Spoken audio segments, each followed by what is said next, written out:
मैं पिछले आधे महीने से मैक ओएस के आधिकारिक संस्करण का उपयोग कर रहा हूं। हालांकि मुझे मैक ओएस के नए संस्करण की आदत नहीं है, फिर भी मैं इसे सेटअप करने के बाद इसे आसानी से उपयोग कर सकता हूं। इस वीडियो में मैं आपको अपडेट के बाद 9 नए फीचर दिखाऊंगा। जब मैंने अभी अभी मैक ओएस 26 अपलोड किया तो मैंने पाया कि डेस्कटॉप पर मूल नीला फोल्डर पीला हो गया था। मुझे यह रंग पसंद है, लेकिन क्या मैक मेरी प्राथमिकताओं को इतनी अच्छी तरह जानता है? दरअसल मैंने अपीयरेंस सेट करने के लिए पीला रंग चुना था, इसलिए फोल्डर उसी रंग में बदल जाएगा। अगर मैं इसे हरा कर दूं तो फोल्डर का रंग भी बदल जाएगा। लेकिन अगर आप फोल्डर में कलर लेबल जोड़ते हैं तो यह फोल्डर भी लेबल के रंग में बदल जाएगा। आप फोल्डर को कस्टमाइज करके इमोजी भी जोड़ सकते हैं ताकि इसे और ज्यादा पहचाना जा सके। आप उस तरीके का भी इस्तेमाल कर सकते हैं जो मैंने आपको पहले सिखाया था। फाइल फोल्डर में आइकन को किसी और तस्वीर से बदलें। सच कहूं तो जब मैं एप्लीकेशन चालू करना चाहता था, लेकिन जब मैंने ऐसा स्टार्टअप देखा तो मैं सचमुच उलझ गया। हालांकि यह एक वर्गीकरण देता है, इसे भूल जाइए। चलिए सीधे समाधान के बारे में बात करते हैं।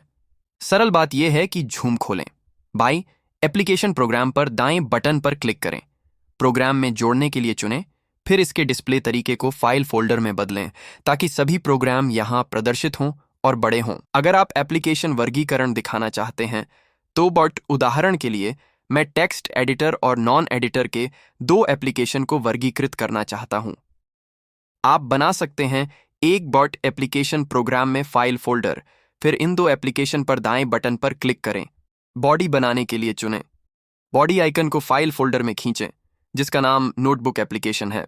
फिर नोटबुक एप्लीकेशन फाइल फोल्डर को बाईं ओर व्यक्तिगत संग्रह में खींचें, फिर उस पर दाएं बटन पर क्लिक करें, प्रोग्राम में जोड़ने के लिए चुनें। आप इसे फाइल फोल्डर के प्रदर्शन विधि में भी बदल सकते हैं ताकि किसी विशेष प्रकार के एप्लीकेशन को ढूंढना अधिक सुविधाजनक हो। पहचान बढ़ाने के लिए हम सामने की तस्वीर को बदलने की विधि का भी उपयोग कर सकते हैं। फाइल फोल्डर का आइकन बदलने के लिए यदि आपको लगता है कि काली पूंछ वाला बॉडी आइकन अच्छा नहीं है तो आप एप्लीकेशन प्रोग्राम में इसका मूल एप्लीकेशन चुन सकते हैं। कॉपी करने के लिए Ctrl+C दबाएं। बॉडी आइकन के परिचय पर वापस जाए, आइकन का चयन करें और इसे सीधे पेस्ट करें ताकि काली पूंछ हट जाए। अपडेट के बाद माइक्रोफोन को मोबाइल फोन की तरह भी अनुकूलित किया जा सकता है। नियंत्रण केंद्र सभी सामान्य फंक्शन जोड़े जा सकते हैं। यह उपयोग करने के लिए अधिक सुविधाजनक होगा। आप आइकन के आकार को भी समायोजित कर सकते हैं। उन्हें नियंत्रण केंद्र में जोड़ने के अलावा आप इसके अलावा उन्हें मेनू बार में जोड़ें। उदाहरण के लिए स्क्रीन कैप्चर करें और उसे मेनू बार में डालें। यह स्क्रीनशॉट लेने के लिए बहुत सुविधाजनक है। यदि आप मेनू बार में इतने सारे एप्लीकेशन आइकन नहीं दिखाना चाहते हैं, आप इसे मेनू बार में सेट कर सकते हैं। संबंधित ऐप के डिस्प्ले बटन को बंद करें, यह गायब हो जाएगा। आप कमांड कुंजी को भी दबाए रख सकते हैं।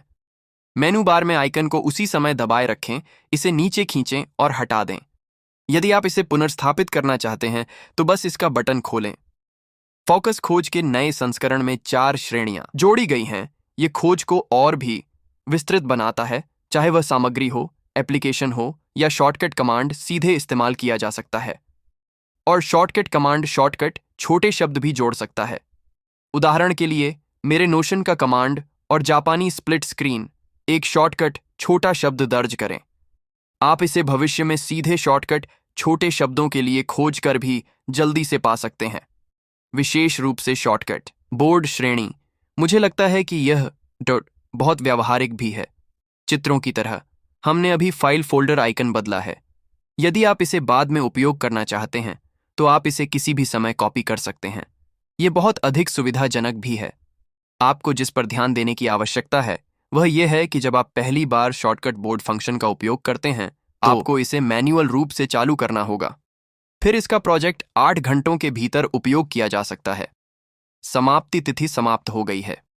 जब हम चित्र को डिकोड करना चाहते थे तो चित्र के शॉर्टकट मानचित्र पर दाएं बटन पर क्लिक करें। शॉर्टकट ऑपरेशन में पृष्ठभूमि का चयन करें।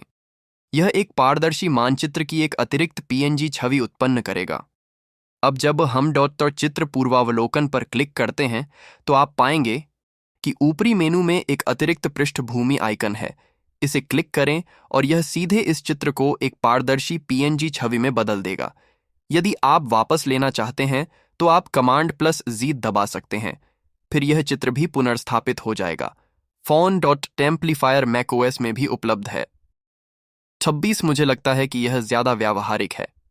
अपने फोन को कैमरा के रूप में चुनें, कैमरा आइकन पर, फिर ऊपर दाईं ओर रीडर पर क्लिक करें ताकि फोन लेंस के नीचे का टेक्स्ट डॉट पहचाना जा सके। लेंस को हिलने और टेक्स्ट को बदलने से रोकने के लिए आप टेक्स्ट की पहचान करने के लिए स्क्रीनशॉट भी ले सकते हैं। इन टेक्स्ट को चलाने के लिए ऊपर दिए गए प्ले बटन पर क्लिक करें। macOS 26 में शॉर्टकट कमांड अपने आप जुड़ गया है, इसलिए हम इसे मोबाइल फोन की तरह मैक पर भी कर सकते हैं। कमांड को स्वचालित रूप से चलाने के लिए, उदाहरण के लिए, जब मैं फोकस मोड को पर्सनल में बदलता हूं तो यह स्वचालित रूप से बैकग्राउंड व्हाइट नॉइज चलाएगा, और जब आप अन्य फोकस मोड पर स्विच करते हैं तो व्हाइट नॉइज अपने आप बंद हो जाएगा। आप अपनी पसंद के अनुसार अन्य कमांड भी जोड़ सकते हैं। नए सिस्टम में मैकबुक पर एक फंक्शन भी है जो कारों को चक्कर आने से रोक सकता है। आपको बस सहायक फंक्शन सेट करना है। डायनामिक इफेक्ट में वाहन मूवमेंट प्रॉम्प्ट चालू करें और आप इसके स्वरूप को भी अनुकूलित कर सकते हैं, रंग, आकार और मूल की संख्या सहित। उपरोक्त macOS 26 के आधिकारिक संस्करण की 9 नई विशेषताएं हैं। आपको कौन सा पसंद है या स्क्रीन के सामने कौन सा कार्य करता है,